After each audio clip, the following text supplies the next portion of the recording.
Regular meeting of December 17th to order. Please rise, pledge of allegiance. I pledge allegiance to the flag of the United States of America and to the republic which is one nation under God, indivisible, with liberty. Before we start, I would like to introduce our new chief of police. His name is Mark Katz. His official starting date was yesterday. So we want to welcome him to the city. Well, yes. Okay, roll call. Correll. Here. Charters. Here. Florida. Here. Olson. Here. Here. Okay, approval of the agenda, the amended one where you have in front of you really is going to be the police chief's contract, not just section 6 feet. So I'll make a motion. Sorry. Didn't you read the back of this?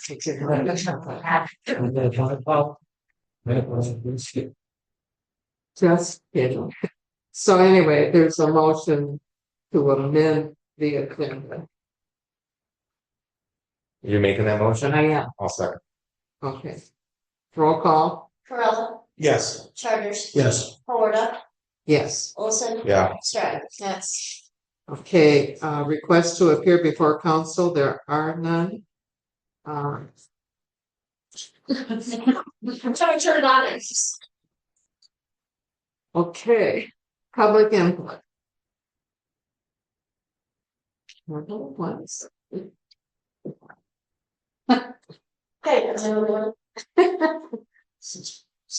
Okay. Well, before I forget, I want to wish you all a very Merry Christmas, and let's hope 2025 is good to ever.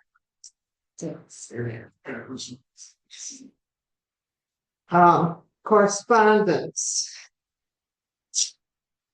So we had very few correspondence this month.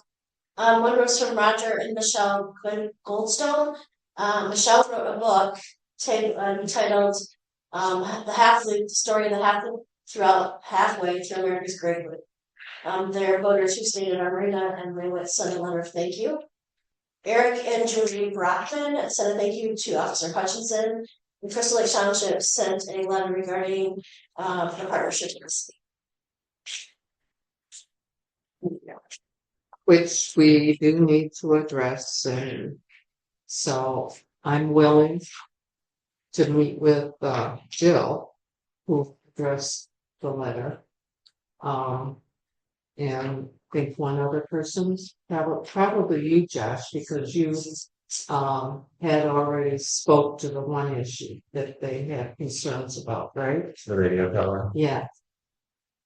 So Well, the other thing is, we did invite them to take part we sure did, and in the I Iron Man talks, well, and and Chris had sent them correct. an email, and I have given that to the clerk to show her that, and I highlighted her name as well as Mrs. Ferris's name, and that they were that and with the notice attached.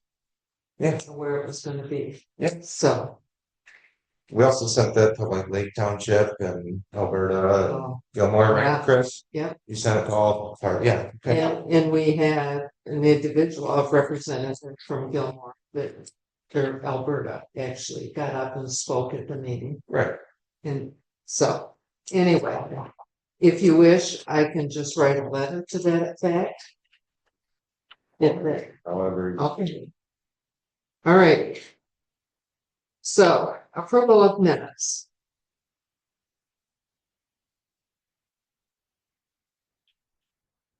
I'll make a motion to approve the regular council meeting of 11/16/2024 and 11/25 of 24 as presented.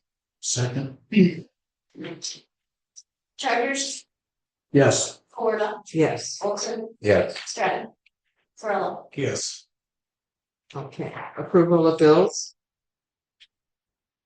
Go ahead. Real quick question, and I didn't catch Chris on that. Maybe the chief you might be able to answer. So I saw 2 bills from B&B Fire Division. Was that to get the truck that we recently purchased kind of up to snuff, or was that? No, I had problems with Criminal Rescue that had get batteries replaced on them, they actually go over 5 years old, so. We go to this, the other one was we had a problem 4-inch and 2 with the short plug, that's been a constant sore, I don't know what short problem or whatever. You fix that again too. Okay, thank you. Yep. That's the end of my questions. Okay. Approval of bills. I'll make a motion to approve prepaid vouchers number 57034 through 57059. HRA number 8864 through 8884 in the amount of $148,081.80, of which $52,425 for capital outlay improvements. Payroll voucher number 41793 through 41842 and EFT number 712 through 726 in the amount of $208,148.01, of which $83,009.30 for wages, $51,216.94 for employee retiree benefits, $4,305.73 for employee deductions, $26,774.53 for federal tax deposits, $42,841.51 for Awesome. Olson, Stratton. Yes. Farrell. Yes. Charters. Yes. Florida. Yes. I'll make a motion to approve vouchers 57060 through 57101 in the amount of $90,537.70. check. Roll call? Stratton. Yes. Farrell. Yes. Charters. Yes. Florida. Yes. Olson. Yep. Okay, committee reports. Unfortunately, I was due to conflicts, I was not able to attend any of my chair responsibilities, so I apologize. Not, No problem. thank you. I can report fire advisory and DDA. I didn't bring my notes with me, but we pretty much did as we set aside to discuss their strategic planning. We took one section and the main thing was about downtown and a rec center idea came back to surface about that is considered a priority at this time to Josh, help me out. Well, the main focus was on the East Corridor. Yeah. Trying to come up with what that transformation could look like over time. And again, extending utilities out into the boneyard area, what that would entail. The community resource center, that was discussed, but a lot smaller than what it was in more recent times, kind of back to what the original plan was. Right. But essentially the Downtown Development Authority, and we're also enhancing our partnership with the chamber. And for some of you have heard that Oh, yeah. they hired Brenna Nugent as their director. She's going to do a great job, but to take the DDA to a different direction, to a higher level, and kind of merge that with what the chamber's doing, there's going to be enhanced partnership between the chamber and the chamber, which is really what we always wanted to do Right. when we initially set that up. So there's a lot of positive things that are going to come about through this opportunity here by bringing Brenna to the table. And her background is real strong with marketing in compiling data. So that's gonna be a big help from what we try to accomplish from the PDA level, but also from the chamber. We talked about the back of the Rick's car show, Yeah, which is a big car show, about 250 cars. We're looking at June 7th. And we're looking at targeting the west end to give a little bit of relief to this main corridor where it's busiest. So this car show, it'll actually take place on Saturday afternoon, 1 to 5. But we're gonna block off Main Street to Beach turnaround area west of 3rd. We'll keep 3rd Street to the south open so we can get turnaround activity going to Waterfront Drive, so the hardware store and those types of businesses. And we'll see how that goes. Trying to figure out if that's a good location to do that. Can we fit 250 cars in that stretch? Based on their assessment, they say yes. Okay. So we'll do angle parking both sides. Beach turnaround, we'll kind of just work within the line spaces and then come back around. Marquette Circle is gonna be a part of that. 2nd Street going north is gonna be a part of that, and then 3rd Street going north will be a part of that as well. We gotta keep that south portion open though, and keep that loop. So, I mean, we're gonna monitor and see how it does, but, we also are gonna revisit the spring craft fair and whether or not we need to block out Main Street. You know, we're trying to minimize the impact of street closures. yeah, You know, saying that some businesses do really well with that and others don't. I mean, the hardware store is a prime example where they need that drive-by activity. So we just want to be mindful about that. That'd be cool. Yeah. I'm excited about it. what about just one block? For 250 cars? No, I'm talking about the spring, Well, I think that's what they're looking at. Okay. It's maybe reducing it down to just this block. just this block here. Could it just be on the sidewalk? That's something we need to talk about because, yeah, you know, because we lose a lot of parking that day. Get a lot of That's a activity. good idea. Or even do it along the trail in Middle Springs Park and showcase it, bookend it with the farmer's market, which is an open space.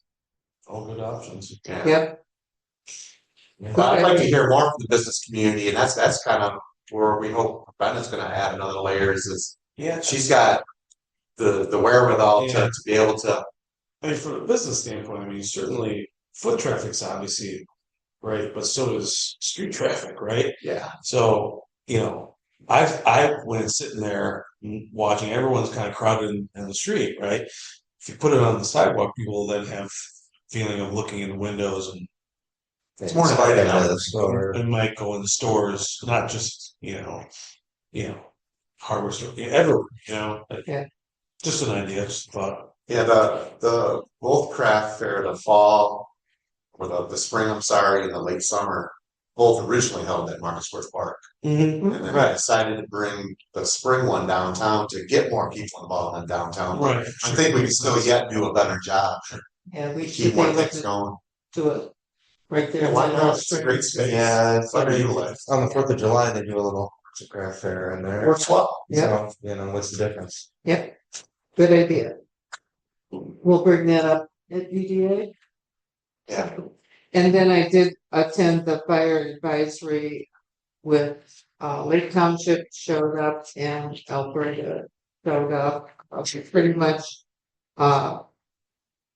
showed them where we are year to date and asked them if they had any questions and they did.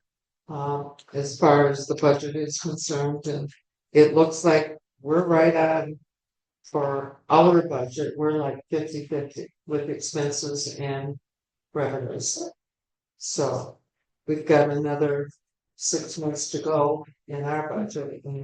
And we set a meeting for February 27th, because they will need to know going forward, you know, because they do their budgets in March.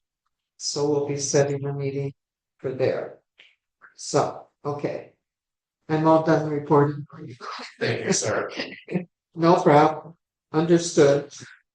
And then the housing commission, though, we did have our ribbon cutting. It's down there and, they're looking at expansion. But we gotta get somebody to donate that property. So we can have phase two of the, Stimson's homestretch. So that was pretty much it. On to you, Mr. Charles. Okay, at Blue Up, we had a regular meeting on the 21st of November. Nothing too much to report there. Everything's seems to be working out quite well. Our big challenge continues to be the sale of the bonds. Josh and myself and Chris and the Village of Alberta had a call with Baker Tilly, Miller Canfield, Huntington Bank on December 11th.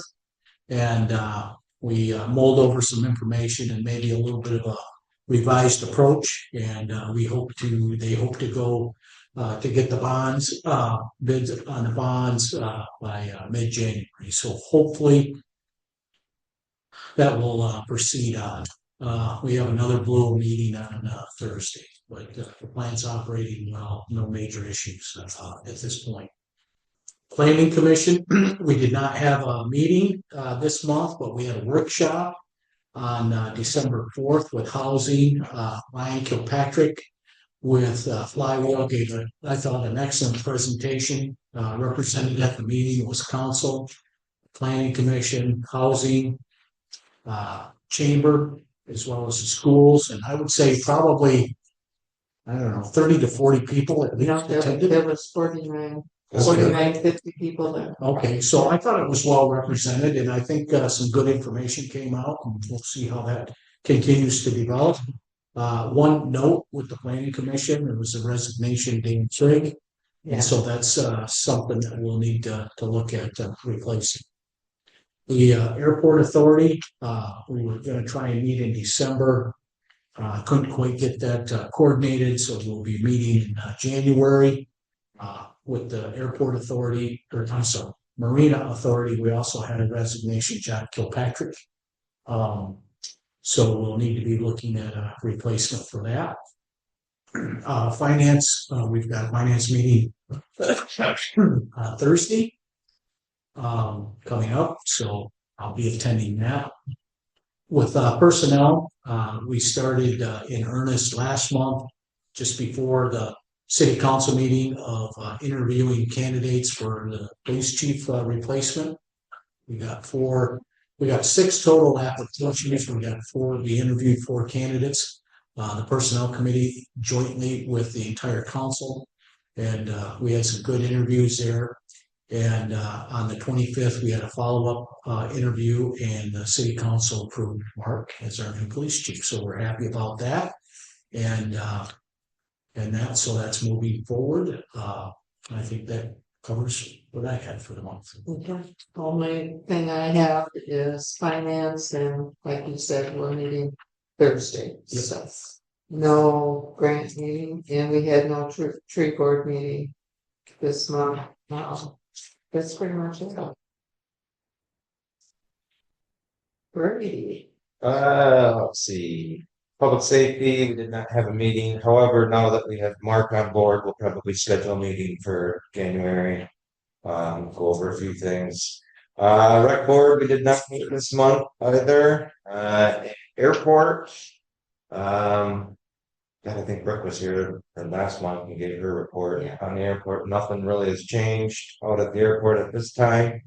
Our beacon's not working again. Besides that, nothing new out there, and no airport meeting this month either. So I won't have anything on airport until probably February. I have had conversations with Brooke, because the county had sent us a revised memorandum agreement. And I sent it on to our attorney, and he found a lot of things that were, I shouldn't say a lot, a few things that were in the original agreement that wasn't included in what their attorney drew up. So he was going to revise that, but however, after talking to Brooke, she said Crystal Lake won't have any part of a changed. Yeah, there's some sort of drama going on there between Crystal Lake and Brooks trying to deal with it. Yeah, so for right now, I guess that's gonna, I mean, Ross is gonna go ahead and make sure the city is protected according to the original agreement. And I did ask her about, you know, all us raising our amount, and she said, don't worry about it until we go into our next year's budget. Raise it up to 15, you mean? Raise it up to 15, which is only fair. Yeah. At this point, so we will be looking into that. Okay, Mackenzie, Got nothing to report. you got nothing? Okay. All right, our commissioner isn't present, however, she left a letter asking us to, she was unable to attend her last meeting, but would greatly appreciate if we could read her comments. I have appreciated serving with my fellow commissioners in all District 3 council meetings. The commissioners have been true to specific tasks, being professional and maintaining civil decorum. During such polarizing times, grassroots county government, through consensus, remained determined, acting in the best interest of NC. As commissioners, we are working on being consistent with sharing information and connecting people. I set a personal standard to submit written reports in advance for District 3 meetings and to coordinate with the mayor and supers of the township on points they wanted elaborated. During my tenure, I encouraged District 3 to broadcast their council meetings, and most of the districts does. I have witnessed the fruits of broadcasting. As a result, citizens are more informed and engaged. Their voices impacted decisions and also grew interest in local government. Unusually, all seats are filled and many times extra chairs brought in. You have often heard me say that we have to mentor our replacements. Christy Troy will be prepared and supported when she is sworn in January. It is hoped that broadcasting and mentoring will spread countywide. Thank you for the honor of serving as your commissioner. Karen Cunningham. So I said I would read that. Okay, department reports. Chris. First, I'd like to congratulate Jennifer Walters. She has been in the city of service for 9 years. There is a web link. If you go to our website, www.greenfortmish.com, you now have the ability as city residents to log on. You create your own login to access your own information for your assessment records, so as your taxes. You can print your tax bills. So let's say your accountant says, I need to have my tax bill. I need a tax bill. Closed for some reason. You have 24/7 access to this. It is free to you, just have to make your own login. However, how this is funded, it doesn't cost the city any money either. So how it is funded is by other individuals such as realtors or, someone who's doing the tracing to get that information. Instead of coming to the city, they're able to access it through there and they pay $6. So it's a service for you. Eventually, there's the option to add water bills. However, all of the 900 water bills do not already have the tax ID number in them. So we'd have to input all of them. We started, and there's no easy way to do it. When we did the easy run, we had 9. So when there's free time, that's something we'll be working on. So I invite you to take a peek, see what you think. It's in the news on the bottom, and it will say the estimated tax on there. So it's down towards the bottom to the left. And Benson County Recycling has given some tentative dates. When we have things that are more solid, I'm sure we'll have flyers and such to send out to you for hazardous waste and tire pickups and such. Any other questions? I had a comment, you made in your report, you stated about a week ago, and I was looking to see if there was an update on the audit. Yeah, So I was out of the office quite a bit of time today for family emergency. But as of this morning, I did not see anything from Ken, but I know he's been in contact with Josh about that 51 and such. So I will follow up again tomorrow because I need my numbers. yeah, I was getting concerned. Last year I came in on New Year's Eve and I don't want to do that. Right, So no, okay, As you should. all right. Okay, Josh, your report. All right, the Frankfurt Lighthouse Group has done an outstanding job. So when we started the summer, our fundraising account was right around $48,000. Now we're nearing $120,000 with that account. So that group has done a really magnificent job.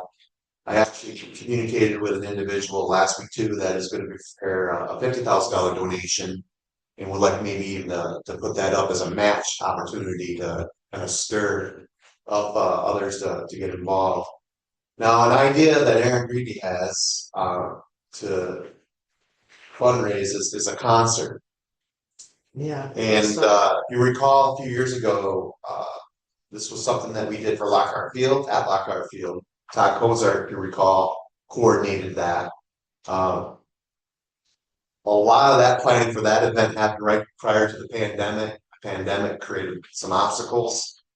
And in 2021, we ended up having a concert, generated about $10,000 in revenue. What she's talking about doing will be a little bit more entailed, and she's talking about bringing in the Verve Pipe as a headline band, which if you're my age, Ed's age, Mackenzie's age, Mark, I don't know if you're into them or not, but similar, they were a big thing in the 90s. They were a Michigan-based band. They frequented all the clubs in all the college towns. I got to see them many times. And I have no clue. so they're in their 50s now, and they're still together, and they kind of rehashed a band, and they're going on tour. So she's actually talked to them. They're willing to do a reduced fee, but this is bigger than me by all means. I've already communicated with Andrew Johnson, who oversees Lockhart Field through the Frankfurt Alberta Athletic Association. And if you're not aware, Lockhart Field's a strange park. It's owned by the city, maintained by a not-for-profit corporation, and leased by the school. Which is why everything you see there was done with donations. Yep. It's because of the unique situation. It's one of the few athletic facilities that hasn't been funded through a millage, like most schools do. But that's not here nor there for this situation. So she wants to get an idea whether or not this is something that's doable, and she wants to move forward. So I would like to have you think about this. Let's regroup early in the first of the year. We'll put this on the DDA agenda. I would even like to maybe even have a committee of maybe 1 or 2 council members, 1 or 2 DDA members, and maybe the chamber. And we can sit down with Aaron and the fundraising group. Well, what's your thoughts initially? I mean, just kind of give me a gauge. It's a tough call because it could be a great day, it could be a great event, raise a lot of money, Second, and it could be weather, could be a failure because of weather. I don't know, but you got bands that require payment regardless, so that adds up. well, I think, It's going into our fundraising, obviously. yeah. But Can I add something to that? If you haven't gone to their website, please do, because they're trying to sell calendars, and they're all sunset pictures of around the lighthouse. yeah, and we have copies here too. Yeah. $30, right? Yeah. Yeah. So that's part of their fundraiser too, which they're beautiful pictures. Well, and two, a lot of the public doesn't know this, but Corner Gem, which is our local jeweler, he also has a store in Traverse City. He has has been a dedicated member of the fundraising group and all the moving glass on the floor of each level. We compiled and we documented where it came from, which window it came from, and all official. He's been making pieces. He's raised $8,000 that he's donated to the city based on his glass pieces that he's created. That And there was a flip on the news about that, and he's selling them in his Traverse City store too. they're doing a great job. Yes. I don't want to curtail their enthusiasm and their motivation, but this is a big event. Yeah, And August 2nd is kind of the targeted weekend. There's no other conflicting event that weekend. It's well before football season and things like that. So I'd like to circle back on this, get a group together. Let's determine whether or not it's something we want to do. And why don't we set up something with Aaron the first of, or in January, okay, early I'll January, communicate. just go from there. Josh, remind me what the number is that we need to get. So our estimate is right around 1.1 million to do a complete restoration, exterior and interior. A lot of moving parts because the Corps of Engineers is in the process of designing a new breakwater.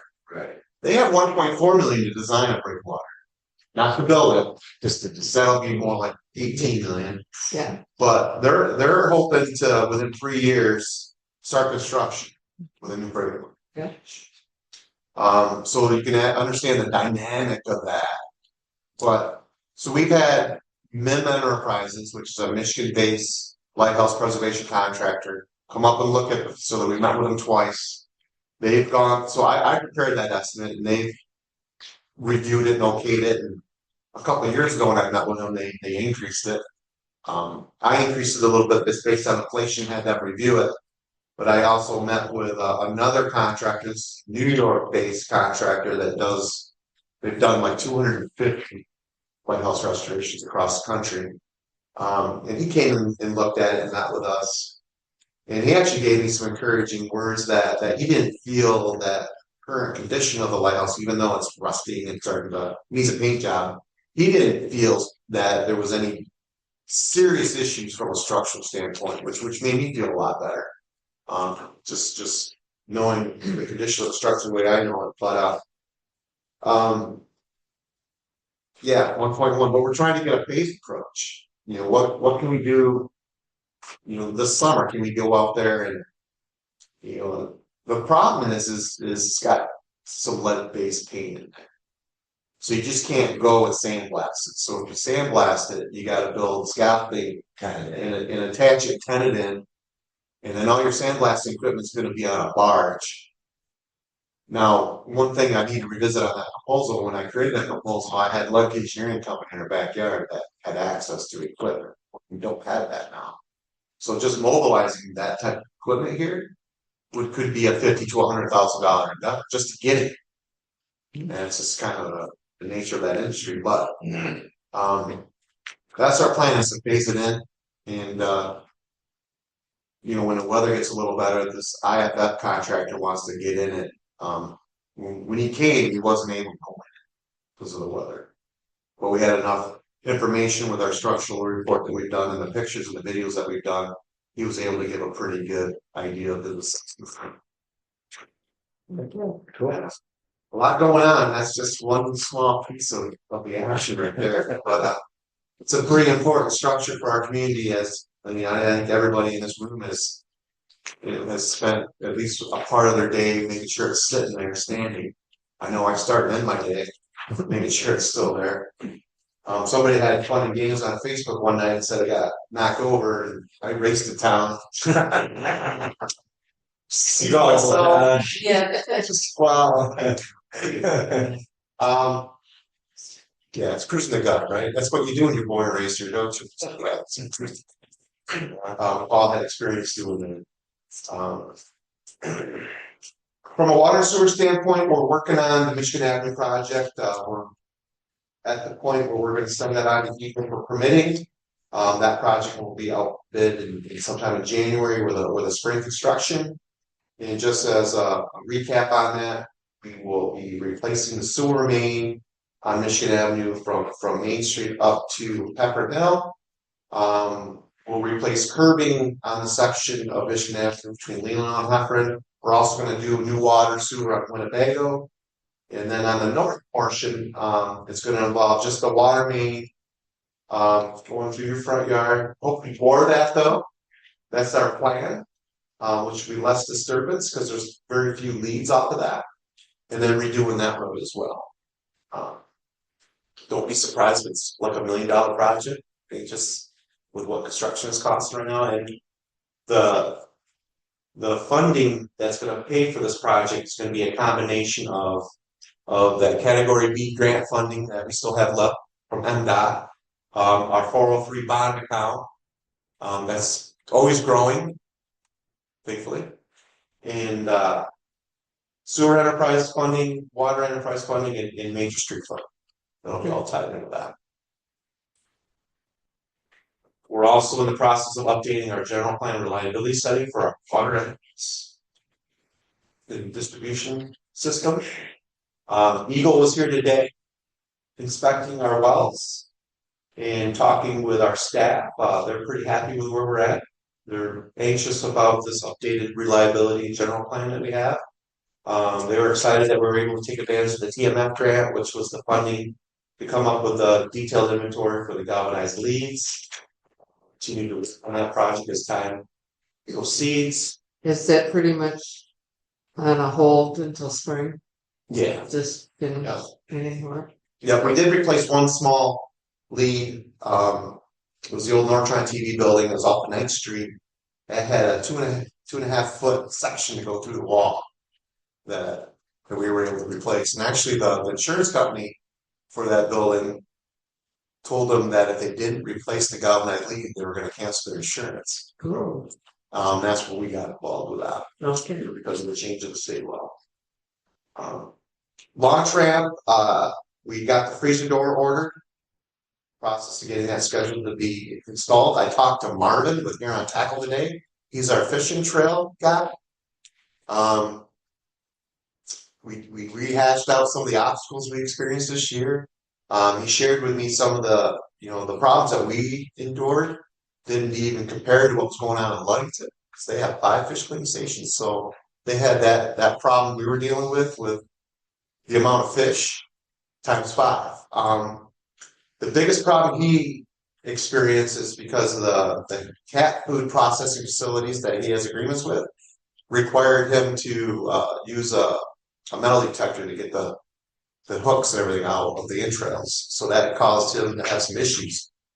He's assured to me that his operation is buying a facility between here and Ludington so he can process those fishing trails even further, get them cleaned, go through a metal detector, and then get them shipped out to the East Coast where the cat food processing facility is located. He's also working with farmers to compost the fishing trails. Did he mention any raise in his fee or? He didn't mention any of that. I tried to beat out him a little bit. Probably see just a slight increase, but I just want a bill. Yeah. Instead of 2 years later. Yeah, so I don't anticipate that we would see any increase for this year. I told him he wasn't even aware that we had to bring in somebody else to help us out, get rid of 5.3 tons. I'm surprised he wasn't aware because he had conversations with Cheryl on that. Of course, my message to him was, "Where are you? We need you here." But I had a good conversation. Okay, good. I reached out to him. He answered. We had a great conversation, so I feel comfortable going into 25 with that operation. Marina, we're in the process of trying to schedule a Marina Authority meeting. As of when I wrote this report, we were targeting Thursday, December 19th. I think that now we're on a third date that we haven't finalized yet. Just trying to work with everyone's schedule, so I'll keep you posted on that. But some of the things we want to discuss is we want to discuss adding the lean-to building onto the Marina bathhouse for storage purposes. And we also wanted to talk about what the logistics and what it would entail if we proceeded with a Marina Waterways Commission grant for some upgrades at the facility. We did submit a grant to the Michigan voting pump out grant program. Got some favorable feedback on that. So one of the criteria is we can't charge more than $5 to process pump outs. And when we originally got the pump out grant for the pump out we have currently, we got that back in 2001. And we charged $5 for a long time. Then we finally raised it to $10. And they asked us, well, what was the reason for raising it to $10? I'm like, just processing costs and maintenance associated with the equipment. And they're like, oh, okay. So that just that alone might allow us to continue to charge $10 versus reducing it down to $5. But we'll hear from them. That's be a great grant for us to have because it'll minimize an expense that we have to endure. It'll save us about $16,000. And the machine, that pump out unit that we have right now is well over 20 years old, and it's been a great machine, but it's at its useful life. And but any questions for me? We have a lot going on going into the new year. The crew, as always, they do a magnificent job. Going from Christmas decorations to plowing to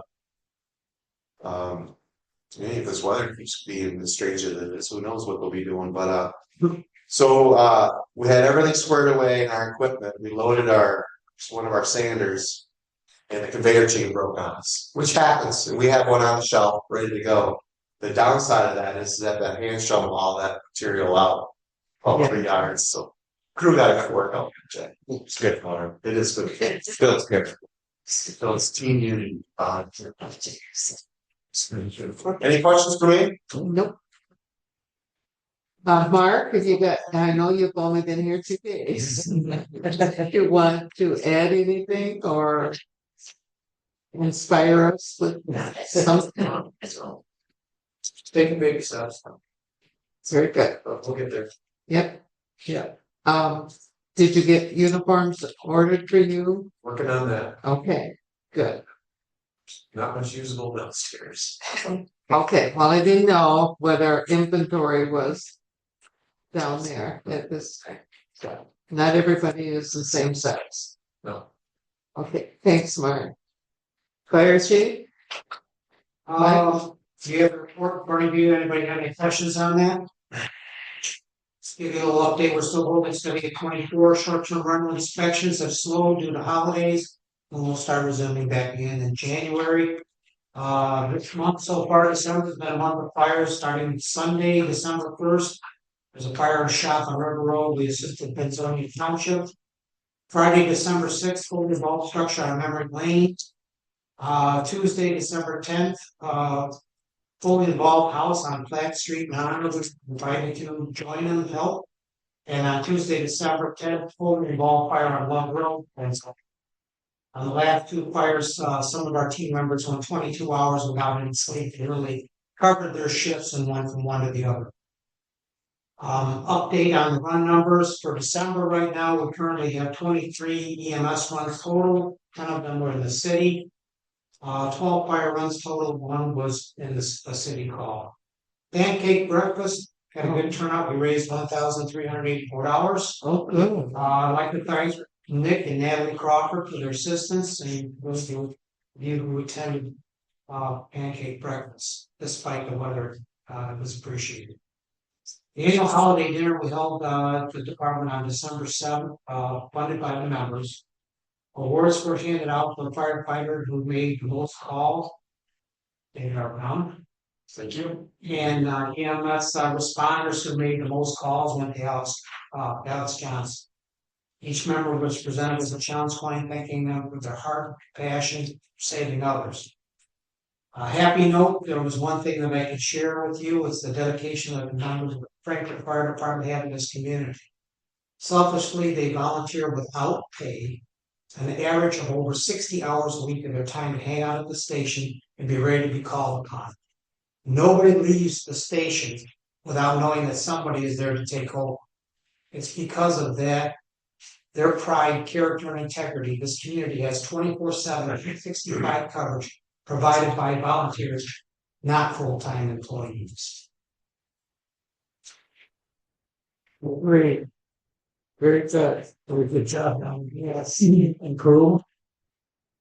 Okay, moving on, old business, we have none. New business. Guidelines for 2025 property exemption resolution number 12.17 of 2024. So every year, the state tax commission gives us protocol bulletin to basically set the guidelines for board review for March. So in order to do that, we like to do it in December, so it's ahead of time. There's going to be some board review classes that are going to need to be taken. This will also be given to the members. Wyatt provides the numbers for me, according to, it's based on family unit size. And it basically outlines, it gives them a guideline on what they need to use. So, I'm proposing this resolution to be approved.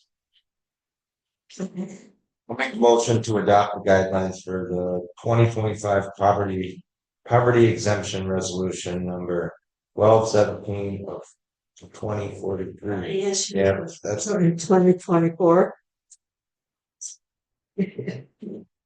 I'll say. Charlie, Yes. Charters, Yes. Florida, Yes. Olson, yep. Stratus. Okay, the next item is short-term rental monitoring software. Josh?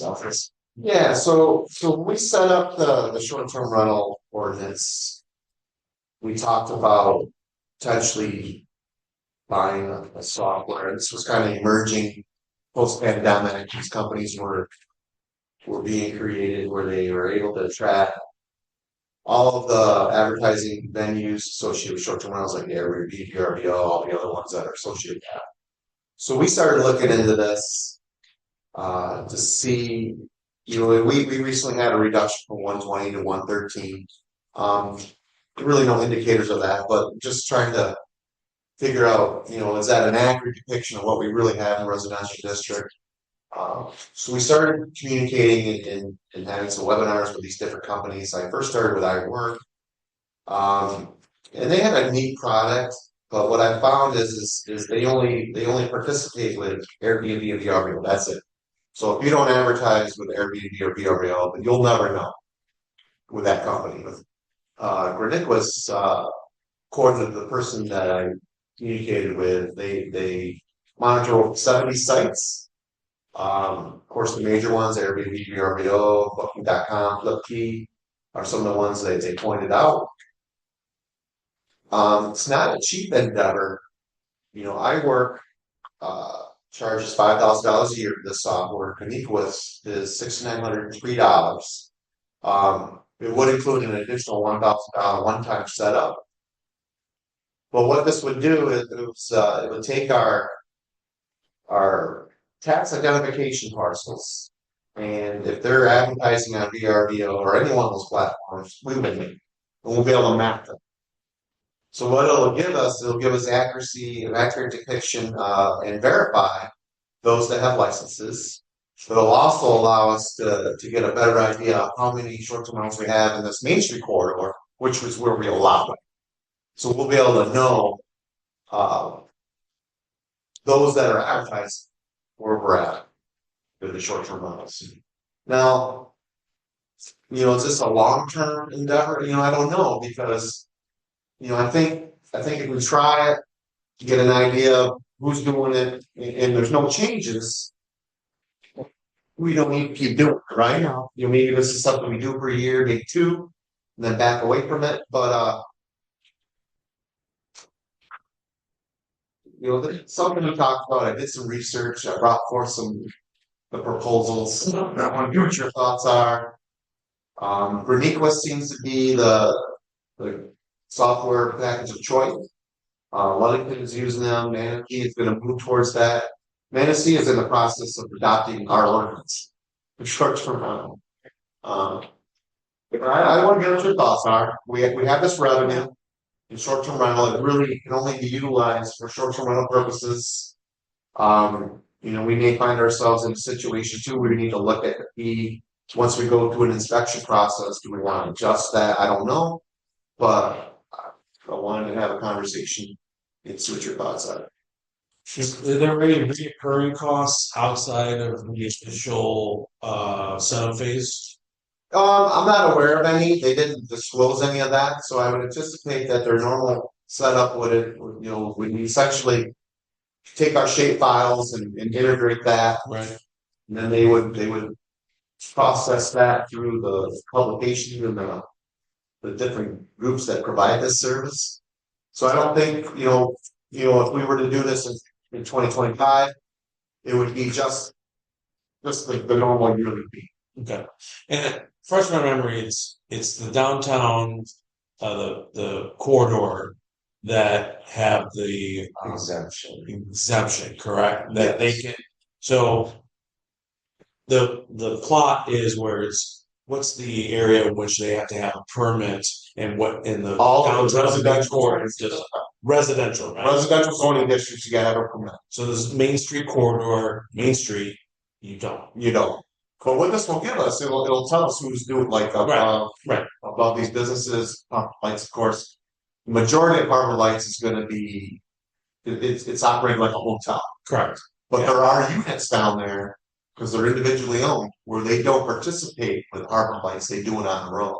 So this will give us an idea, not that, they're still exempt, but it gives us an idea of how many we have. It's data we wouldn't otherwise get. Right. Yeah.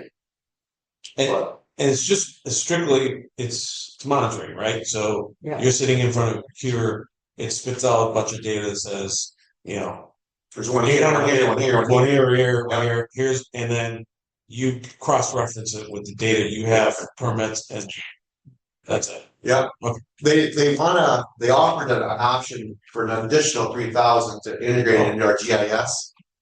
I already talked to our GIS, our geographical information systems, Okay. and we have a GIS system for mainly our water and sewer. Okay. I showed it to you, it's really cool, but we don't need them to do that. That's something that we can do with our partners. Because we're gonna want them, we're gonna want to say, okay, where are they on? And Do you have a sense, Josh, like, do you think that there is a lot more, what's the sense do you get that this is something that's I'm naturally a trusting person. So I'd like to believe that there aren't any discrepancies, but I'm also a realist. I'm sure there are. What's concerning going from 120 to 113, are there other folks out there like, they're not gonna check. They're not gonna fire people out there. I don't know. and our permit fee is how much? It's 500. 500. There's Every a year. sequence. If you do a 3-year, it's 1,000 for a 3 years, 750 for a 2, and then 500 for 1. Okay. And this will also help if we do find someone that's, let's use the phrase, flying under the radar. Right. We can enforce our ordinance and fine them according. I was gonna say, there are fines out. Yep, and that is in our ordinance. Yeah. That we can Okay. fine. Maybe we get enough of them that we can pay off. Well, sure. Yeah. Yeah, 3,000 in our. Right. Short Yeah, term. we're not shy on money for this, so. Well, and I want to get a little bit more of a conversation too with Ross, because we established this as a police power ordinance, and we did it as a license. So it's not like a permit where you're paying a permit. And where I'm getting at is fees that we assess for permits can't be so excessive that they exceed the cost to facilitate the permit. Like in our situation, Shannon has a role in this, I have a role in this, Chris and her staff have a role in this, Mike and his team have a role in this, the police has a minor role in this, so we've got a lot of overhead wrapped into these licenses, but to the point where we're coming into renewals where we're not doing as many inspections, although we may, our ordinance allows it, we may want to revisit it. Of course, if there's any different, any expansion or change in the structure, we want to maybe revisit the inspection. But Currently, do we have a significant amount or an amount of expenses associated with this account? Like meaning like with this type of permitting, do we have monitoring? Obviously, we don't have a monitoring expense, but do we have other expenses that we attribute to this? Just the overhead with the staff. Right? To staff, so it's labor, Yep. not And as, our budget reflects that. okay, right, no, but just labor, we don't have anything. No other special, No special. software or joints or. Right. Well, Mark, you might need to get a copy of our short-term rental to see where you would play a role in any kind of enforcement, sure, okay? And you will probably need the list of who Paul has and their addresses too, to help you through that. So I think it's going to be a useful tool for us, so I'm gonna make a motion to accept the proposal from corrections, yeah, to monitor short-term rental platforms to improve compliance with the short-term rental ordinance within the city of Frankfurt. To expend $6,903 from the short-term rental reserve by transferring $6,903 from the short-term rental permit reserve to cash to perform a budget amendment to expend line item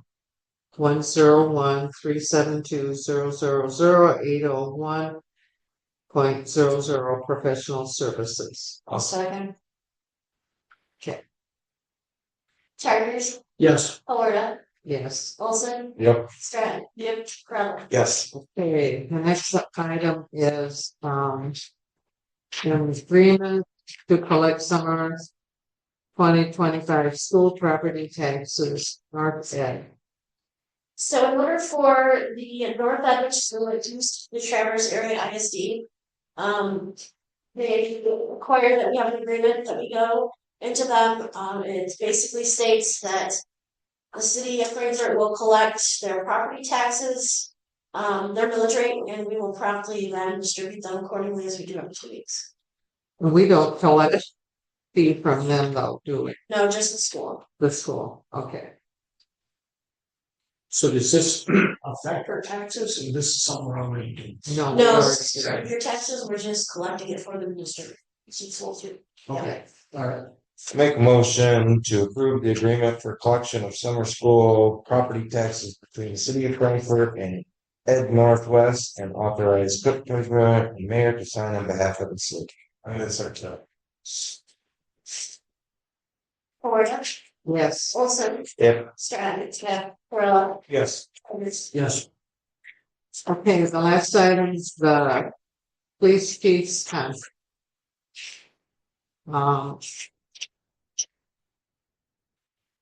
Which I've already read it and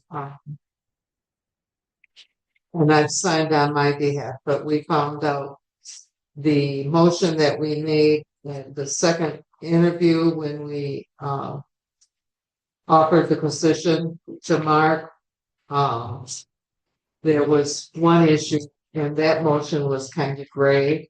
So, and there was one issue in there that we didn't discuss with him at the time, and that was the vacation time. So we need to, the whole board then needs to approve the contract. Discussion. Or intro. okay, are we approving this with the adjusted vacation time? That's up for discussion. I'm gonna let Dale speak on why we put 4 weeks in there. And what's the one thing that we didn't put after, but it has to be after 1 year of service. just no vacation time for that 1 year. Correct. Correct. However, at January 1, he will get 10 days of personal time. Got it. And that is spelled out in there, and then all of the other information is in there. So, so just a very brief recap. The salary is what we stated. We did put in a 6-month probationary period. Yep. And we talked about that. Those were the primary things. There was some stuff with the mirrors and retirement that Chris clarified. And we got that put in there. I think that's all squared away. So the one item that open for discussion is we initially, we had initially put in there 4 weeks. And I guess the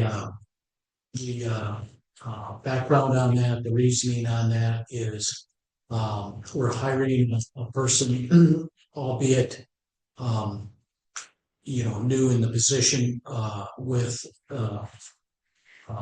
Frankfurt being the police chief. We're hiring a person who previously retired from the sheriff's department and had roughly 25 years in with that. So we're not hiring a person necessarily getting out of school or transferring to us after just 1 or 2 years of service, and so we were recognizing that. He had also spent, albeit in a somewhat voluntary paid, he's been with the fire department for close to 30 years. So so that was the reasoning behind it. So the one piece that I didn't get correct was after 1 year of service, so we modified that. But that's where we were coming from on that particular paper.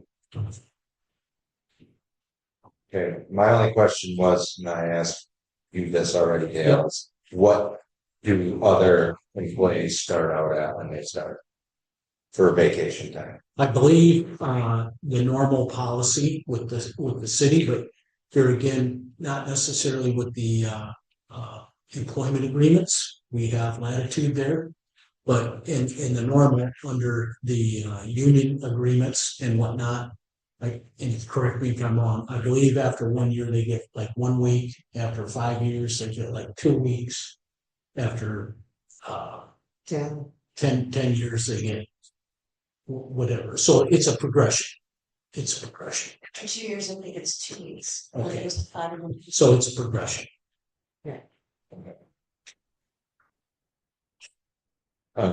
Well, and the contract, once he completes this 18 months contract, we will be inserting the schedule that the rest of the department gets. So why don't we just start him at the 2 weeks after a year, and then once he completes his 18-month and we're at a new contract, then we negotiate more vacation now. Up for discussion. I know the rest of council was. Is there different department head? Is there differences in how we look at various departments and department heads, or is it all anybody new employee? Like, how is that broken out separate? You know what I'm saying? When you say a new employee, when you ask new employees, I mean anything from a DPW worker to a department head. Is that the two? Is that the? When Mike started out of that 1 week. That's as far as the union is based on the union. So those are the only two that I'm aware of. Well, and on Mike, I think we made a mistake, but that was what the contract got signed as, that we should have, when Mike was hired, we should have went with what was in the other department heads. Which was? They start after 1 year, it was 2 weeks vacation. Okay. So That's what. yeah, that's right. Yeah, I was just trying to be on par, but. But It's hard to Dale's, existing employees. They Yeah, got right. Right. And it's nothing against Martin, you guys, but but I do agree with Dale that we have to take in consideration his past experience in that role. Yeah, I agree. I know what you're saying. But I tend to agree with Brady in the sense that, you know, that's we have to be somewhat consistent too. That's sort of how I feel about it. And then, there's no reason that the next contract, Mark can Well, negotiate whatever he would like. Well, from that standpoint, if we're consistent, none of the other employment agreements has a probationary. So if things aren't working out after 6 months, I mean, we have the ability to make adjustments at that time or not. What I'm Well, saying is, the agreements, you can't make an adjustment after 6 months. You have to make the adjustment after 18 months, right? So saying that there's a probation period doesn't have any effect on the contract itself. oh, I disagree with that. So Because there's elements in the contract will not apply during the probationary period, such as So, notice so and could Mark termination. after 5 months say I want 4 weeks of vacation? I mean, that doesn't really make sense. That's why I was going. Well, I guess I think the part that, I'm a little boggled by is, Mark never even asked for. We did discuss it at the time. I know you guys didn't discuss it with me or Ed or Mackenzie. And it ended up in here. Well, like I said, that was the reasoning that I included that because I think that has to wait. And how long do you have to be again? Only 3 years before you get 4 weeks? 10 years. 10 years. Health employees are capped at. Union employees are capped at 4. And then because we used to have 7, 6, and then they grandfathered everyone after this date expired, and then they capped all new employees up to 4. Yeah.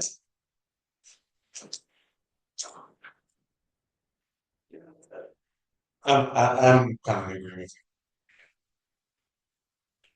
To go with the 2 weeks. And like I said, after 18 months, there's no reason we can't negotiate it. you. Absolutely. Okay. I just want to be on par with you. Agreed. You want to make that motion? Yeah, I'll make a motion to amend the employment contract for the chief of police with the amendment of Mr. Kessler receive 2 weeks of vacation after 1 week service. Second. Olson, Yes. Stratton.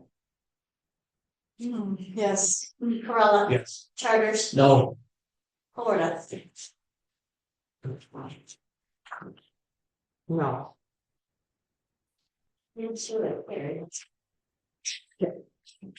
All righty. What?